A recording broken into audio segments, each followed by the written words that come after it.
I've been having trouble. I can't stop thinking about how we've gone from this like 36-hour news cycle that we were kind of in last year to now this sort of 12-hour, maybe even 6-hour news cycle that we're in now. It's just everything bombards you all the time, and there's no time to take in a story as it's happening. As soon as a story happens, there's another thing to replace it that's the big deal for this 20 minutes, you know?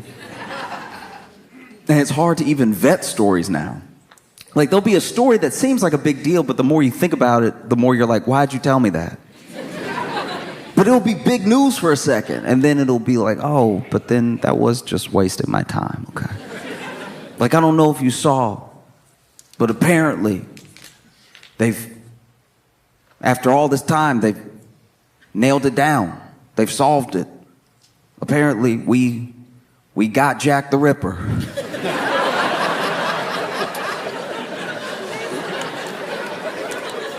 Some would say a little late. Some would definitely say that all the women alive now are worried about the men alive now. But at least we got Jack the Ripper, you know? He eluded us for a while, but he couldn't hide forever. Apparently, some guy claims he nailed it down with some DNA, and after I finished reading it, I was like, yep. Think he got away with it.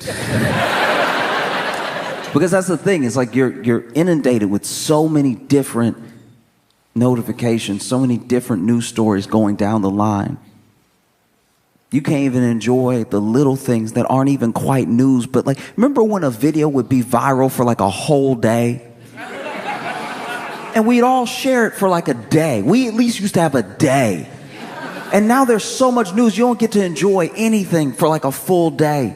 And not everybody even sees the thing that's dope. Like, this is just me personally, but I've very much been enjoying how terribly these Dove releases have been going at funerals.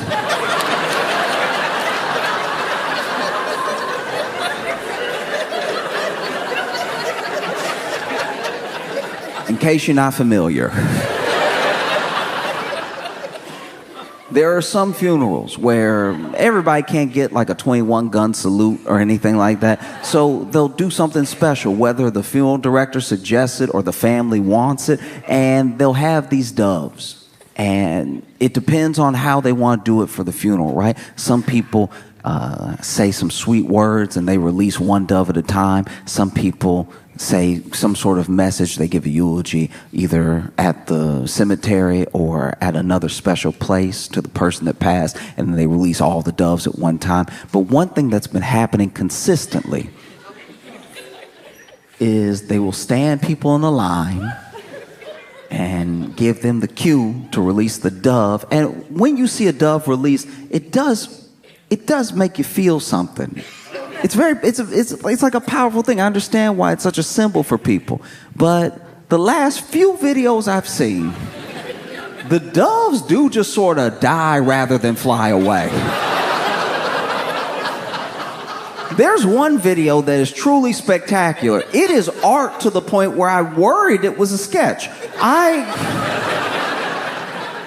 There's 3 family members standing in a row, and this first one's cute to throw the dove up, and she even bends her knees a little bit, really give it some oomph, and the dove bounces off her hands and then bounces off the ground.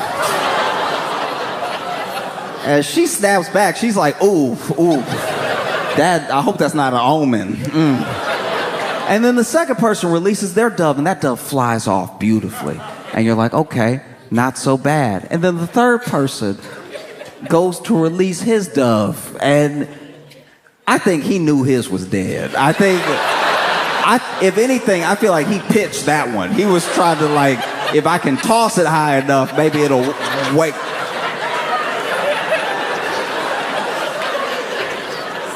There was another funeral where they were doing dove releases, and they had like 5 people lined up, and they were doing a different like stanza to this poem, and at every break in the stanza they released one of the doves and stuff, and they were getting close to the end. So this I don't know if this woman was number 5 or number 4, but she was whispering at the funeral director the entire time, "He dead."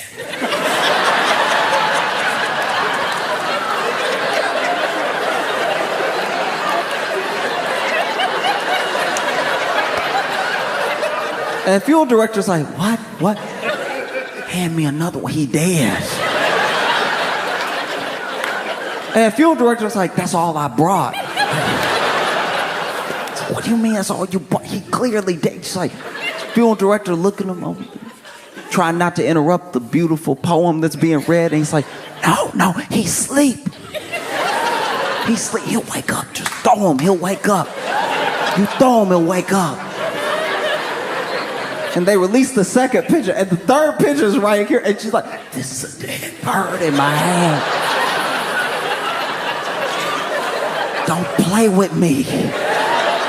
Find another bird. And he's like, I swear it's asleep, just throw it. And then the third person throws theirs up, and then they read the poem, and the woman's standing there like,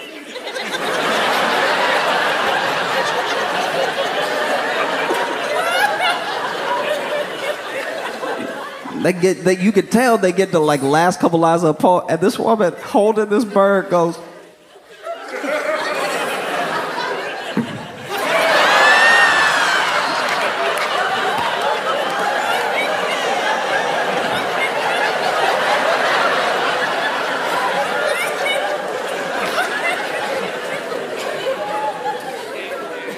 she just tried to like wake bird up, and then they end the poem, everybody looking at her, and the field director like,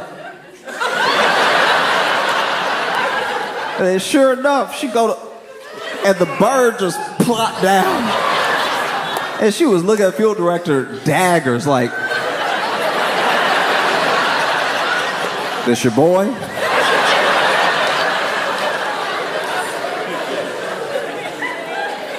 And then the fifth person, their dove fly off, no problem. So everybody got a good dove, except for her.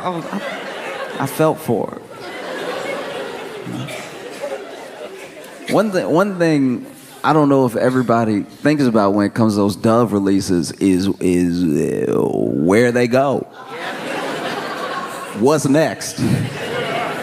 I don't know anything about this, so I don't know if the dove returns and, you know, they just know to go to the funeral director's house or something. I'm assuming they start a new life. Like, I'm assuming the dove gets thrown in the air. It was like, what a beautiful ceremony. I didn't know him, but y'all sent him off right. And then they fly off and try to get things going themselves. I'm just trying to imagine what it would be like to be like a released dove at a Bronx funeral. You know? You're a released dove at a Bronx funeral. And then you land on some roof somewhere. You're like, all right, I guess I gotta get my bearings. And then a pigeon land right behind you just, what's up, sweet thing? Pigeon just seemed like a very rub the belly bird, you know? It's like, how you doing, huh? Hey, you looking fine as hell. No spots or nothing. Hey, you must be new to the city. Let me show you around. I know where the good spots are. But that's the world we're in now, you know? Nothing but news stories, non-stop. Everything's coming at you. We've gone from this 36-hour news cycle to the 12-hour, 6-hour, 4-hour on a really bad day. And you cannot care about everything. You can't, like, you want to have empathy, and especially when something's big, you want to care about it for as much attention as you feel like it deserves. But then another thing happens, and you're just daisy-chained bad news all the time, or what's supposed to be important news all the time. And so sometimes things fall out of your head because you're like, I can't focus on everything at once, and some things I can't do anything about. You know? And so after a while, You haven't heard about something long enough, you just assume it's been resolved if nobody's talking about it. But nobody's talking about it because there's so many things to talk about. And you also have to measure up how you feel about the world right now with the fact that everyone trying to give you news about the world also wants your money. They want a subscription from you. So they're just inundating you with all this stuff because, like, maybe you'll like news from us. So we'll just keep sending you notifications. Because there's always a lot happening in the world. That's not different. The fact that we have access to it is different. Like, I was thinking about all of this last week. I was just sitting there and thinking to myself, dang, we never did get those astronauts down.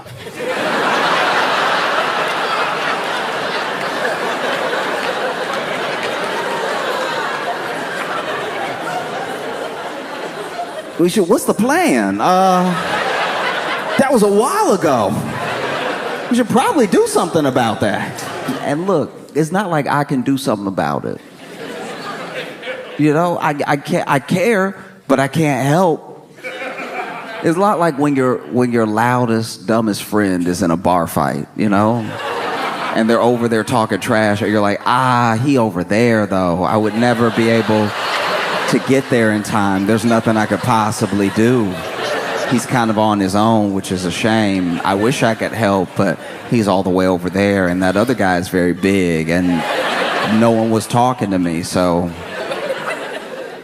in case you don't know,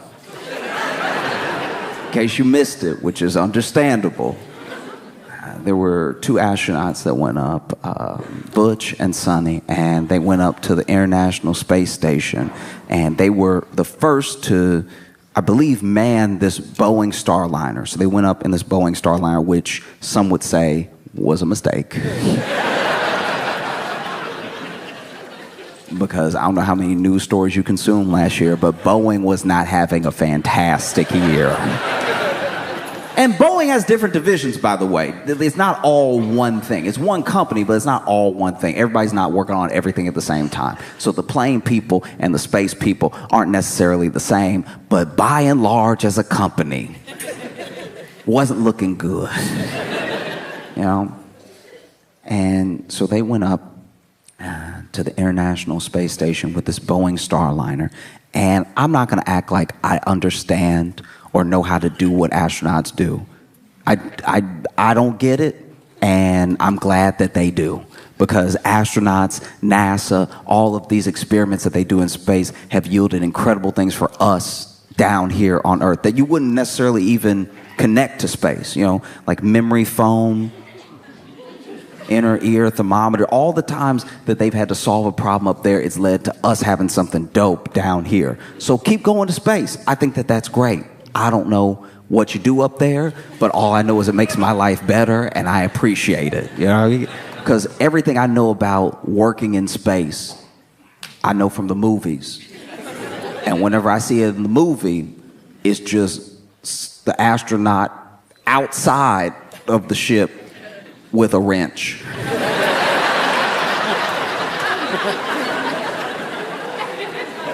Every time I see it, it's Sandra Bullock or Bruce Willis outside the ship, just...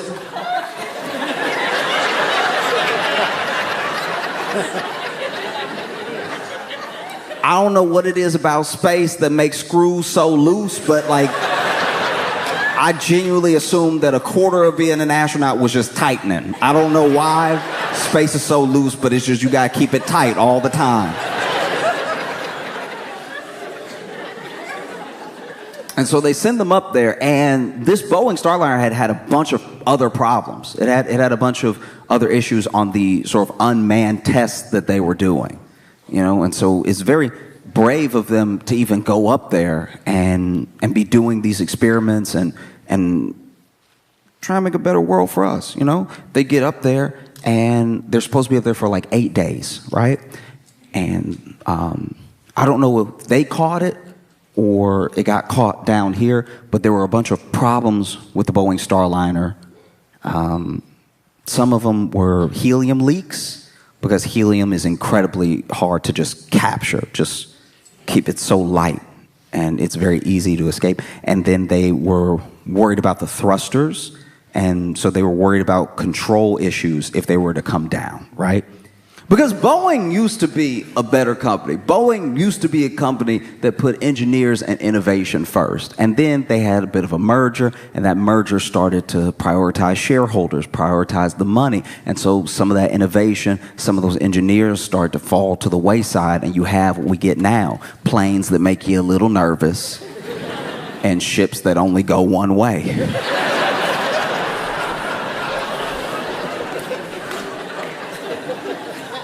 Because, make no mistake, Butch and Sonny are fine in the sense that they are the most seasoned astronauts that we have.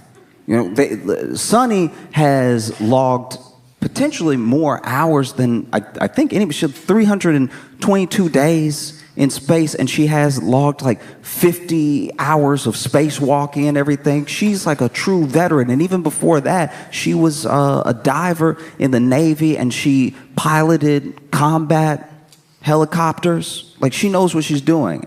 And Butch is the same way. Butch had already been on missions before this, and to be fair, this was going to potentially be one of their last missions. And so for them to go up in space for those 8 days, them getting some extra days, maybe they don't mind. I just am trying to not project how I would feel.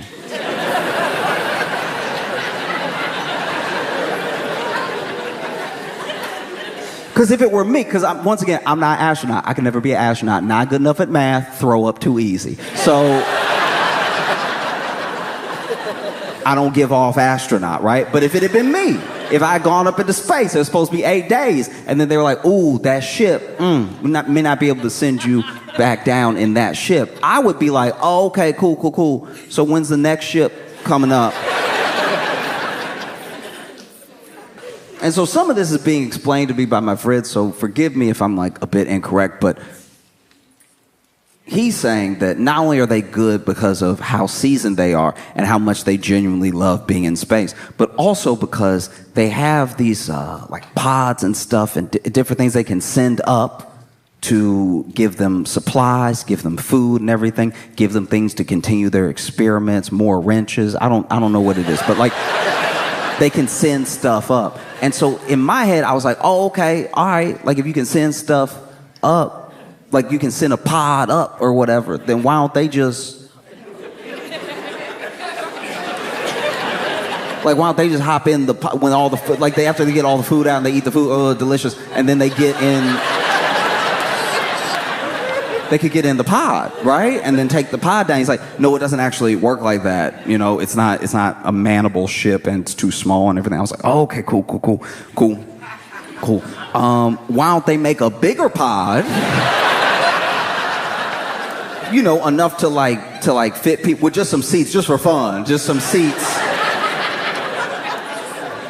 And then they send that up, and they could even put like an Xbox controller in it, just to have something, you know? And then send them down with that. And he's like, Josh, it doesn't work like that. Like, everything you're saying doesn't make any sense. And I was like, okay, I understand that everything I'm saying doesn't make sense, but the way it does work is also sound like it doesn't make sense. To me. Just to me. All right? I'm not Butch and Sonny, and I'm not going to speak for them. I'm talking about if I was in space for too long, if it was me, which it will never be. It's not going to happen. I would pass out. So this isn't even a problem that we really have to discuss. I just couldn't get it out of my head. Because in my head, it's like to send me something, but not let me come back down in the thing you sent me would be like if I was stranded. Imagine, stranded on Earth. Let's say I'm just stranded on Earth somewhere, and you're worried about me, and you're worried about me having supplies, having food and everything. So you send me an Uber Eats.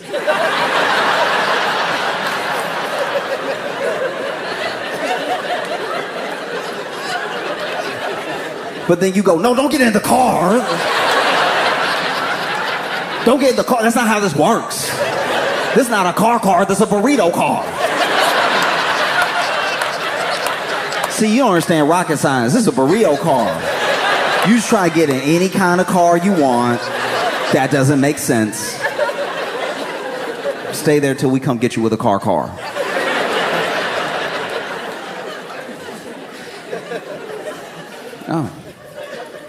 Oh, it's tough.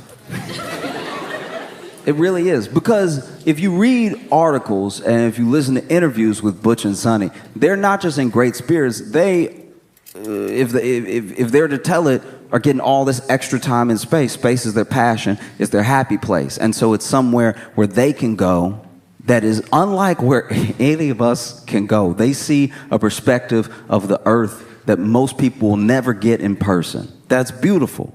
And the expanses that they get to wake up to, that's incredible, you know? And so if this really was going to be one of their last missions and it lasts all this extra time, there is something to be said for like, wow, I really got to spend a surprising amount of time in space.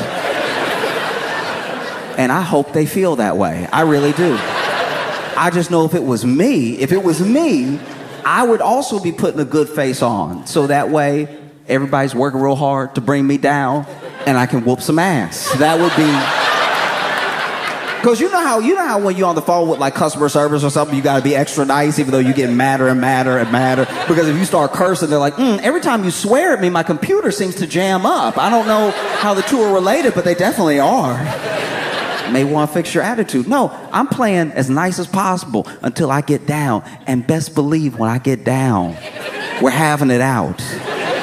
And I'm not even like a bad man like that. I can't even fight, but I tell you, I'm biting the first person I see.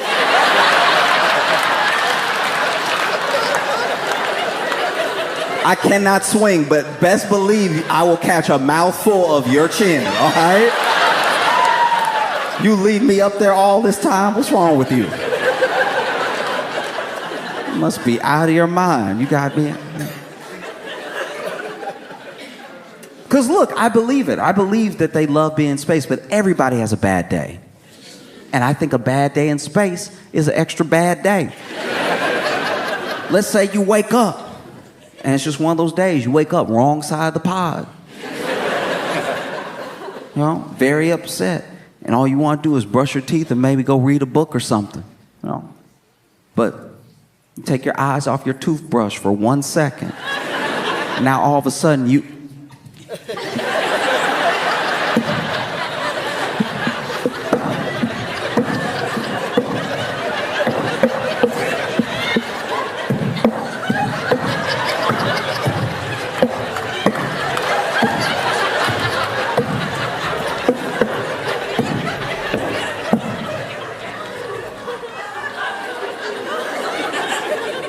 grab the toothpaste.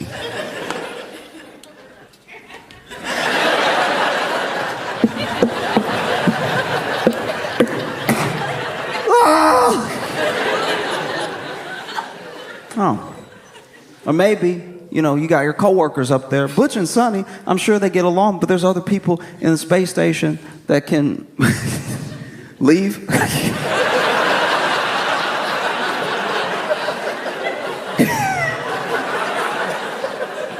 And so I'm sure, you know, you have your disagreements with your coworkers. We all have it. We all have it. You want to storm off. It's very difficult in space. You want to storm off, but it just doesn't hit the same. Because when you storm off, you want everything to be perfect. You want to be loud as you storm off. Boom, boom, boom. You know what I mean? You want the feet to be slamming. If you slam a door, you want it to really shake after it slams and everything. You don't get any of that in space. I remember one time I was trying to storm off. I felt like I was in the right, and I was done. I was really angry, and I tried to storm off. But I had a small hole in my shoe, and it had rained the day before. And so I was squeaking as I walked off. And that's a hard thing to come back from, because I had the storming off words ready. I was like, this discussion is over.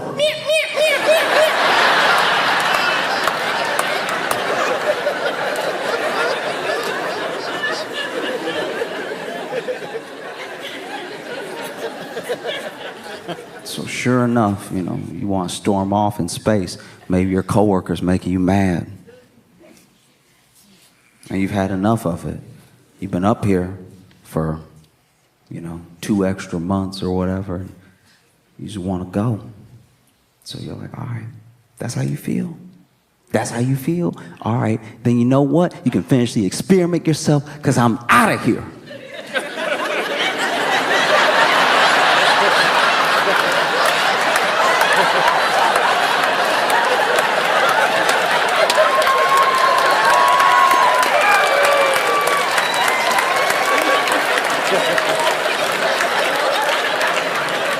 I'm trying to leave.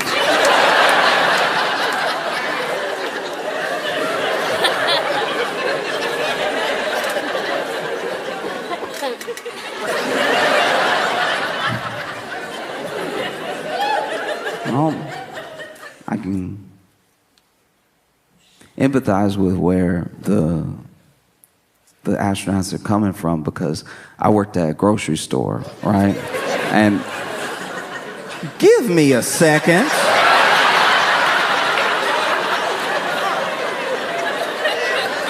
That is wild.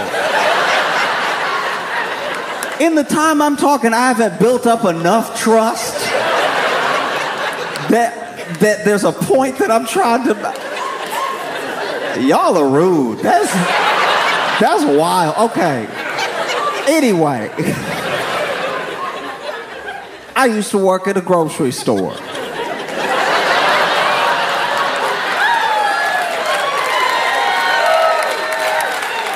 And I worked at this grocery store, and one of the reasons I wanted the job and one of the reasons I got the job is because my apartment was only going to be 1 mile from my home store. So I could walk to work, and if I was late, could run, right? And then sure enough, when you get hired by this particular company, when you work for the company, you don't work just for that one store, you work for the district. And so what they can do is they can put you in different stores if they need to patch up. Maybe somebody quit and they need to patch up some shifts or something like that. And so when I first get hired, I'm willing to go wherever. And I'm only at my home store, but I'm taking up people's shifts. If anybody needs to switch with me or needs me to take their shift, I'm taking it if I can. I'm coming in every time they call me in because somebody called out. I'm actually coming in so much that I get a bunch of overtime, then they get mad at me and tell me to stop. But I was like, you called me. So I'm sorry I didn't self-snitch on the way in that this was hour 48 this week. Like, thought you needed help. And then one day, I get put on a different store, a store that's really far from my apartment. And it was because someone had quit abruptly, and so they needed someone there that week. So it was only supposed to be that week. And I get there. I had never been to this store before, but it's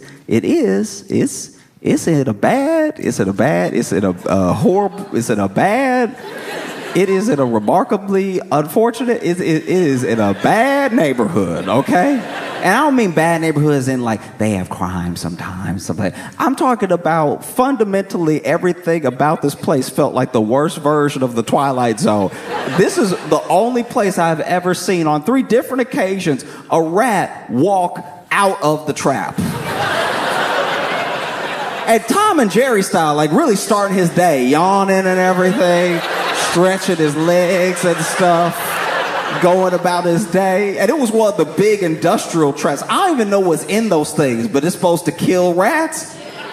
And that's where he was chilling. So these are grizzled veteran rats. And I go in the store first day, I'm ringing people up and everything. And this one person comes to my line. She only had 1 item. I scan her protein bar. She pays me, and as she's paying and she's putting the cash in my hand, she leans in a little bit, which was odd. That's not something that you normally do. And then when I'm handing her her change, she says, "Thank you. There's a poop in aisle 5," and then walks out.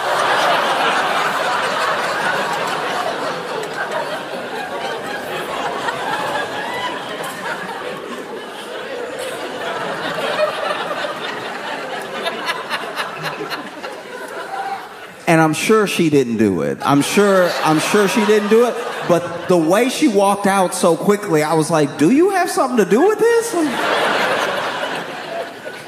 And so It's not really my problem. I'm hoping she was just joking. And so I just keep ringing people up, right? I'm just continuing to ring people up. And then my manager comes over, and my manager is like, hey, Josh, we gonna switch you off a register and put you on the floor for a little bit. Because, you know, there's so many crazy things happening today. And so I'll go ahead and switch with you. And so then I had to count out my till and then go to the floor. Now, I'm still not electing myself to go to aisle 5, right? I went straight back to the back room to grab some chips that were out in front. And so I grabbed the box, and I'm opening the box and, you know, starting to stock the chips. And I hear a scream. And so I'm like, okay, it must be real. I just hear someone go, whoa, whoa, whoa.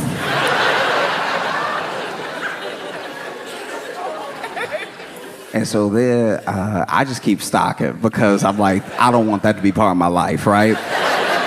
And then I get a tap on the shoulder, and it's my manager. She's like, hey, there's a whole like situation on aisle 5. If you don't mind checking it out real quick. And in my head, I'm like, I thought you were gonna be ringing people up. You just been trying to set me up this whole time, using some very convenient language. And so I walk over to aisle 5, and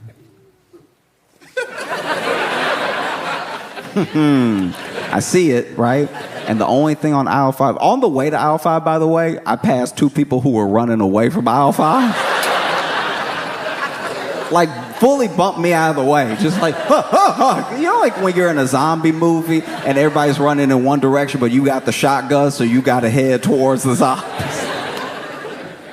And so then I turn the corner, I see it, and the only thing on aisle 5 is it and one guy. And that one guy is looking at it, and then he looks at me and goes, I didn't do it.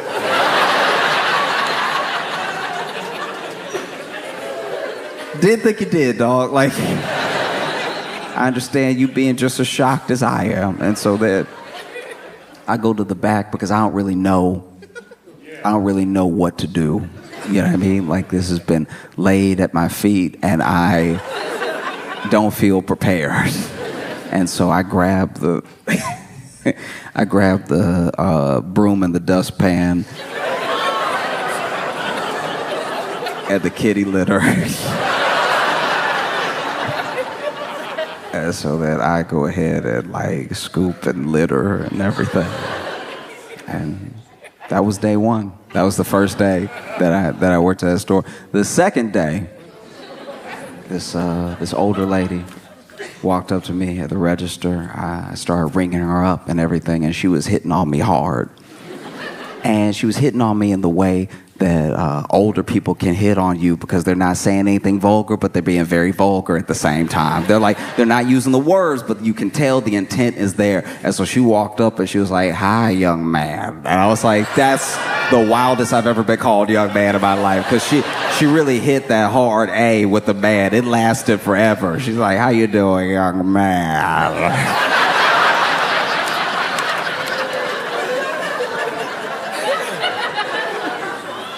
And I'm sitting there like, the name tag says Josh. Like it. And so I'm ringing her up, and she's like, what you doing later? And I was like,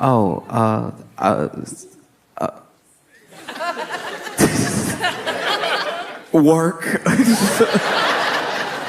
I'm just ringing things up as fast as I can. And then she's like, can you bag it for me? I was like, sure. So I'm putting it in the bag. She looks at me and she's like, I like the way you do it. And I'm like, you can see what I'm saying. Like, this is X-rated, what she's doing to me right now. But it's all under the radar. It's all, if you try to call her out for this right now, she'd be like, I'm not doing anything. But like, we can all hear it together right now. Like, I like the way you do it. I'm like, oh, okay. Thank you. Thanks so much. Meanwhile, I'm just ringing up can after can of prunes. It's just nothing but prunes. It's like the store's worth of prunes. In my head, I'm like, there's no way she's gonna be able to carry all this. Put the last one in the bag. And she was like,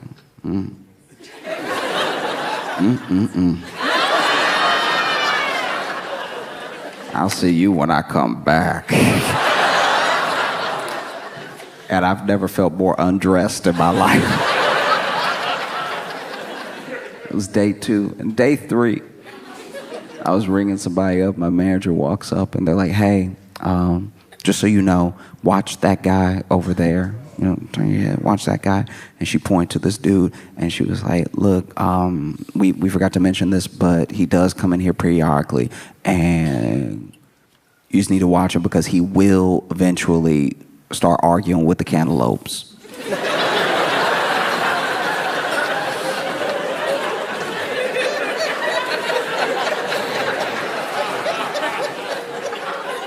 And I always try to be respectful of my bosses and stuff, but I did turn to her like, what am I supposed to do about that? Break it up? Like, what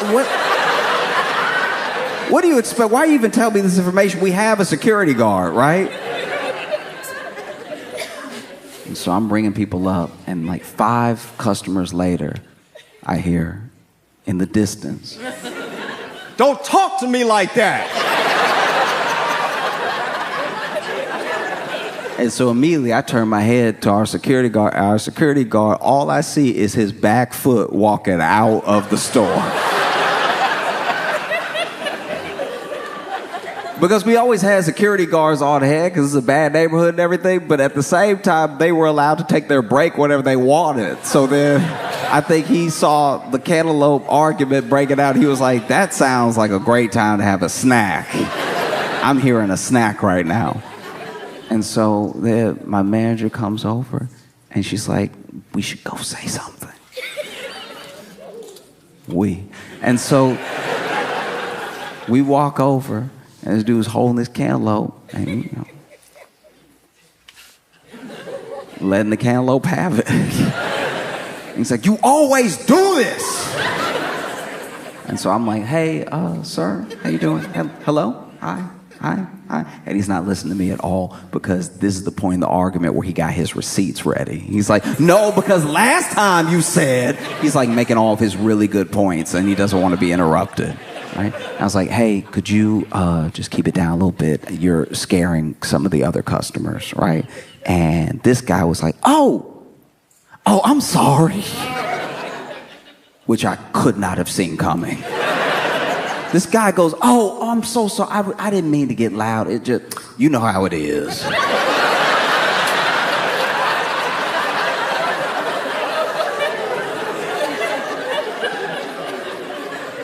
I was like, yeah, no, I know. Yeah, cool. I'll go back to ringing people up, and then like several customers later, maybe 10 customers later, I see this dude in my line. And I start ringing up this one customer slow because I was like, maybe someone else will finish in time for him to get in another line. I do not want to have a conversation with this dude. And as I'm ringing them up, this guy's holding the cantaloupe and he goes, don't start again. Don't start again. And right as I look up, he's like, you know what? We're through. And he slammed the cantaloupe down. And I know he was arguing with a cantaloupe. But in that moment, I was like, oh!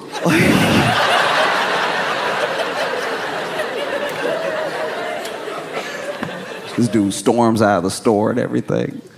And I gotta clean the cantaloupe up. And as I'm cleaning up, I'm like, I'm sorry he hurt you.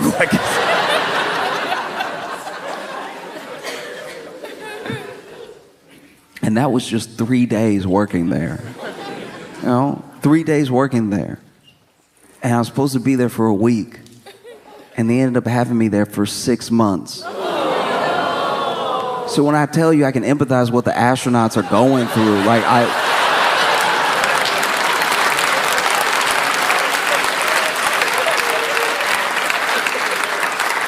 some of y'all should be glad because you didn't believe in me at all.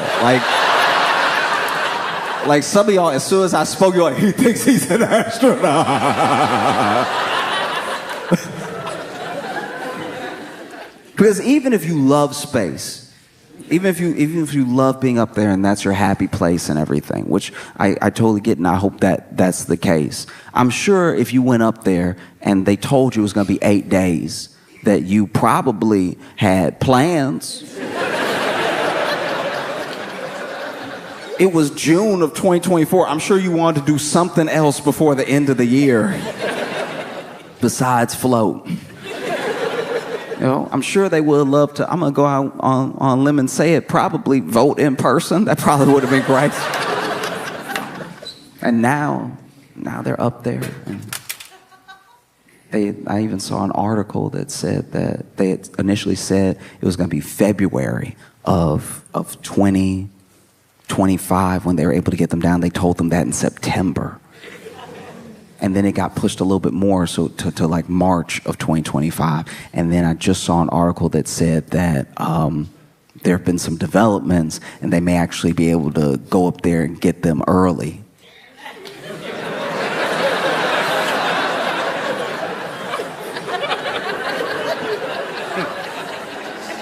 If it were me, I'd be like, don't say early around me. Don't say early around me at all. Because Butch and Sonny are up there and they're going to be returning to a very different Earth. Which might be why they so cool with being left up there. That might be it. They're probably like, nah, I'm good. I'm chilling.